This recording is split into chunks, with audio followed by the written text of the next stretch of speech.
Olá pessoal, mais uma edição da discografia comentada dos Beatles, desta vez focando no Wonderwall Music do George Harrison. Aproveitando esta semana repleta de George Harrison aqui no canal, né? Eu disponibilizei aí os vídeos da segunda parte da história do George, né? E agora é a vez do Wonderwall Music, né? E eu quero, antes de mais nada, pedir que vocês deem likes, que se inscrevam no meu canal, né? Para que ele cresça dentro da internet e a gente tenha mais Beatles, mais e mais Beatles, discussões sobre Beatles na rede, né? E agradecer, claro, a todos vocês que têm feito as inscrições, os comentários, assistido os vídeos. Pessoal, muito obrigado. Isso me deixa imensamente feliz e com gás para continuar, né? Bom, o Wonderwall foi o primeiro voo solo do George Harrison, o marco zero da carreira dele, né? Solo, né? Esse disco seria lançado em 1968, eu não me lembro exatamente da data, mas eu acho que ele foi lançado um pouco antes do White Album, né? O White Album saiu em novembro de 68, eu acho que o Wonderwall saiu em setembro, se eu não estiver enganado. Sei da data em que ele foi gravado em janeiro na Índia, nos estúdios da EMI em Bombaim, e foi gravado também na Abbey Road, né? Logo na sequência, janeiro, fevereiro, né? E, bom, gente, o que dizer deste disco? Diferentemente do disco do Paul para a trilha do The Family Way, que tinha saído pouco mais de um ano antes, o George participou ativamente das gravações deste disco, comandou as gravações todas, né? Fez os arranjos, embora com a ajuda de todos os músicos envolvidos, sejam eles os indianos e os ingleses, né? Do maestro John Barham, que foi importantíssimo dentro do projeto, né? Enfim, foi uma criação basicamente coletiva, mas que trouxe um fato inédito na carreira do George, né? Ele compôs alguns temas ao piano, né? Temas belíssimos como Red Lady 2, né? Também Greasy Legs,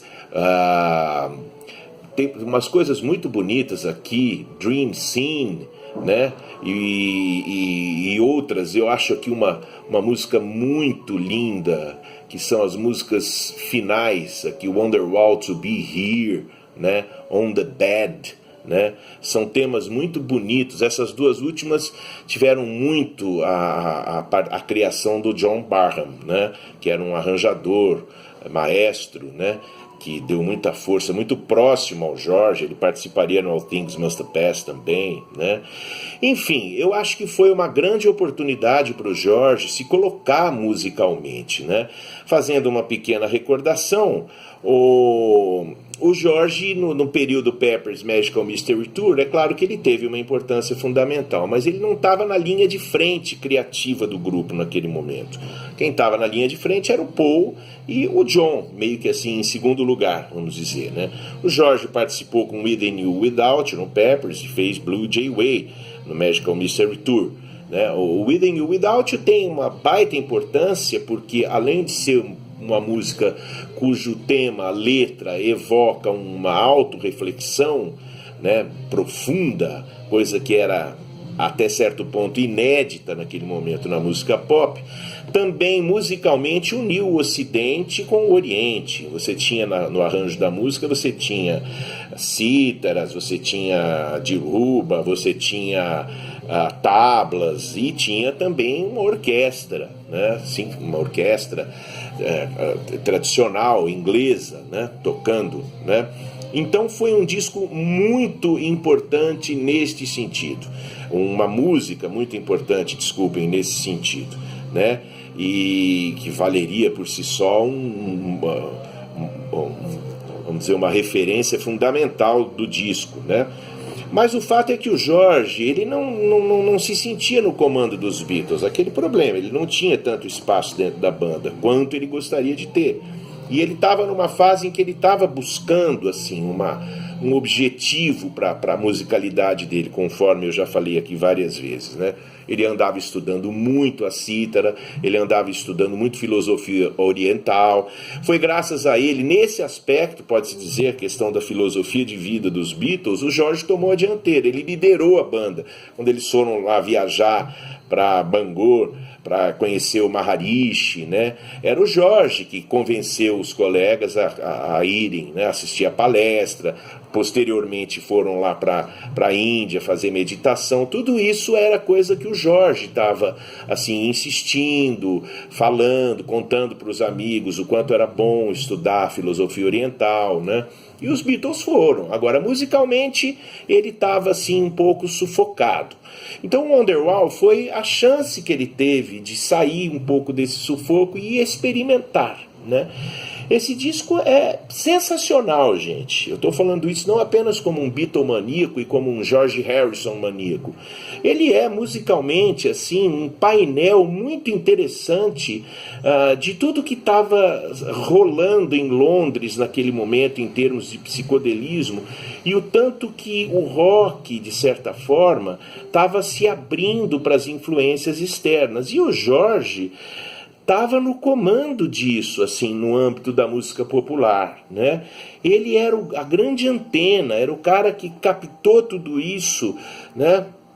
E ele, como ele era um Beatle, ele teve, assim, né, moral, vamos dizer, para bancar o lançamento do disco e assim, divulgar para o público jovem que consumia o rock aspectos da música indiana até então completamente desconhecidos por esse mesmo público, né?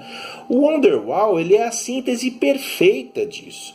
Se você pegar o Wonderwall mais o Peppers, o Magical Mystery Tour, vamos dizer, os 2 primeiros discos do Pink Floyd, né?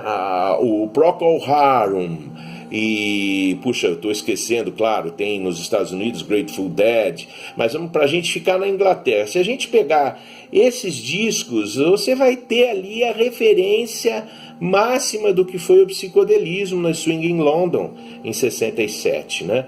O Wonderwall foi gravado em janeiro de 68, como eu disse, e o George começou na Índia, na EMI em Bombaim, onde ele aproveitou e gravou as bases de The Inner Light, que sairia como lado B dos Beatles, né, de Lady Madonna, né, 2 meses depois das gravações. E lá ele registrou com músicos indianos as peças com instrumentos indianos e com muita influência da música indiana, né? Assim, o lado 1 do disco, principalmente, tem muitas peças nesse sentido. O filme Wonderwall era um filme psicodélico que mostrava mais ou menos o submundo da psicodelia em Londres, ou seja, nem tudo paz e amor, tinha muitas drogas, tinham traições entre as personagens, muita loucura, tinha ali assim um retrato mais fiel da realidade, de fato, do que acontecia no relacionamento das pessoas. Não era só paz e amor e oba-oba, não, né? O pessoal pirava mesmo, tinha muitas desilusões, né? E o filme Wonderwall captou isso com bastante ou com suficiente ênfase, né? O George colocou um pouco isso na música, embora o disco realmente seja assim mais tradutor da parte mais viajandona mesmo, psicodélica, né, como essa que a gente está ouvindo aqui ao fundo, né? E, enfim, foi uma criação coletiva, embora o George, ressalto, estivesse no comando o tempo todo, dizendo para os músicos o que ele queria, o ritmo que ele queria, a impressão que ele queria, e claro, ele dava ideias. Por exemplo, ele compôs ao piano, né? Tem uma música aqui que eu acho linda, que é Red Lady 2. Essa música é lindíssima e ela foi composta de fragmentos de ideias que o George tinha ao piano. Para quem não sabe, por exemplo, ele compôs muita coisa no piano, né? Até então. Ele compôs, por exemplo, Blue Jay Way, ele fez no piano, né? A música que entrou para o Magical Mystery Tour, né? E com certeza With You Without You, a melodia ele foi desenhando ao piano, né? E tantas outras anteriores possivelmente, não apenas na guitarra, né? Então esse disco ele tem alguns temas que você percebe que são muito George Harrison, né? A Red Lady 2, que eu já falei, tem também Sky Ing, que você vê que é uma colaboração dele com Eric Clapton, por exemplo, né? Que toca a guitarra solo nessa música. Tem a participação do Pete York dos Monkees, que estava visitando a Abbey Road naquela ocasião. O George convidou para participar do disco. O Ringo fez uns adendos de bateria, de percussão também, em uma ou outra faixa, né?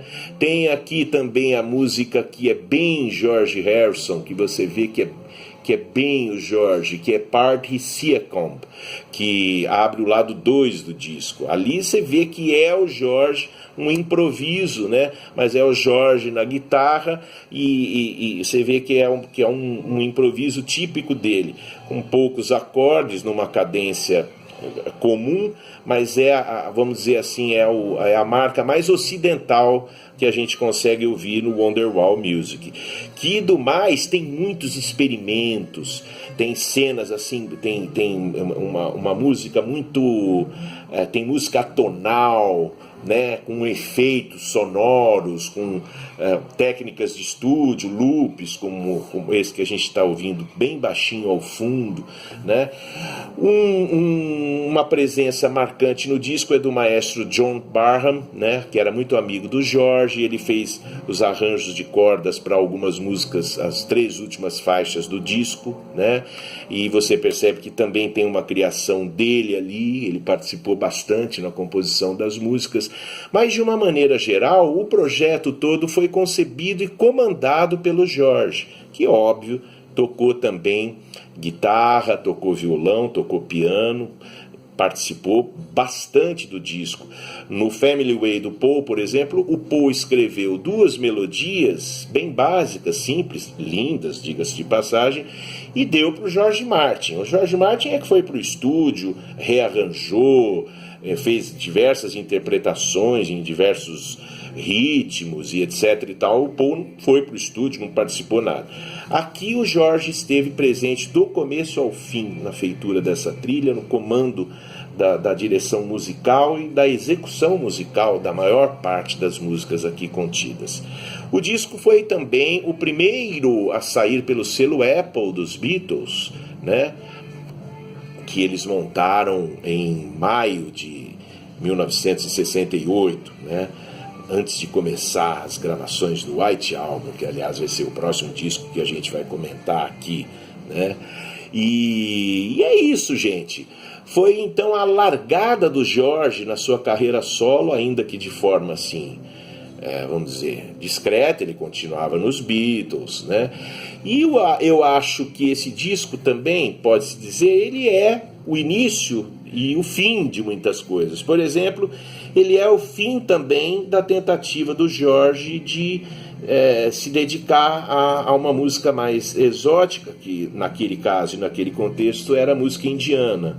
Algum tempo depois, conversando com o próprio Ravi Shankar, o George chegou à conclusão que a onda dele era o rock mesmo, e a guitarra. Então ele voltaria a praticar a guitarra com mais vontade, e ele deixaria de lado a cítara, embora os elementos de música indiana fossem estar com ele para sempre, né? Aparecendo aqui e ali em alguns momentos da carreira solo dele, né? Como a gente vai observar aqui na discografia comentada. Gente, é isso. Wonderwall Music by George Harrison, um disco imprescindível na discografia e na coleção de qualquer bitomaníaco. Se você não tem este disco, está perdendo tempo. Compre-o, conheça-o e curta-o. Nossa, agora eu caprichei. Pessoal, muito obrigado por terem assistido o vídeo. Mais uma vez, curtam, compartilhem, se inscrevam no meu canal.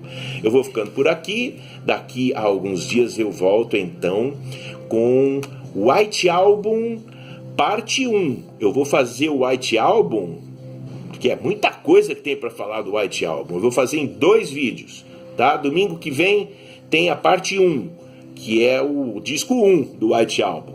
Combinados? Valeu, gente. Muito obrigado. A gente se vê em breve.